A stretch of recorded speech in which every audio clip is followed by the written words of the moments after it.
Netflix's The Night Agent returned with an even bigger and more dangerous story than the premiere season. After the low-level agent Peter Sutherland and unprepared civilian Rose Larkin saved President Travers and uncovered a conspiracy in the White House that went so deep as to involve the vice president, they both took on new adventures. Peter became a night agent himself, undertaking a mission to identify who was leaking classified information, while Rose started working at a tech company. Yet, when they come back together in Season 2, there are not one but two threats to the government for them to stop. Certainly, this amplifies the mystery as even Peter and other elite night agents are stumped by what is happening, but it creates a problem for Season 2 by creating too many villains. But before we get into it, if you haven't done so already, please hit the subscribe button, drop a like and comment on the video, and if you're able, please sign up for channel memberships for exclusive content, which really helps us out. Anyway, back to Night Action.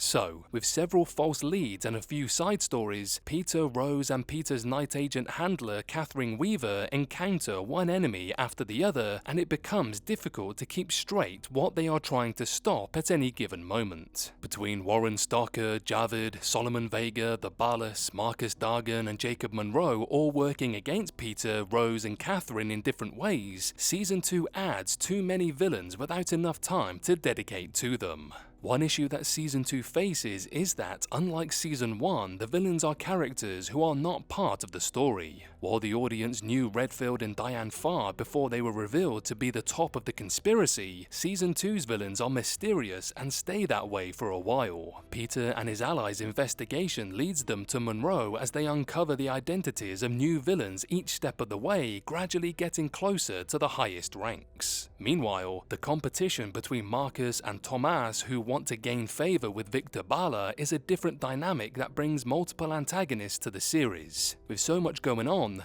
these characters and their storylines become a little bit overwhelming. While the Ballas and Marcus seek revenge for Victor's imprisonment by unleashing a chemical weapon on the UN, Monroe hopes to control the presidential election. Both create a high-stakes case for Season 2 as Peter gets wrapped up in each one, but because these issues are so different, they make it more difficult to determine what the season is about. Though there is a tie between them as Monroe sold the information about Foxglove, there is no overlap in goal, making them two separate issues. In many ways, Monroe's storyline is set up to continue in Season 3, especially as his goal is not revealed until the end when he succeeds, yet having several opponents whose goals are mysterious made Season 2's mystery more confusing.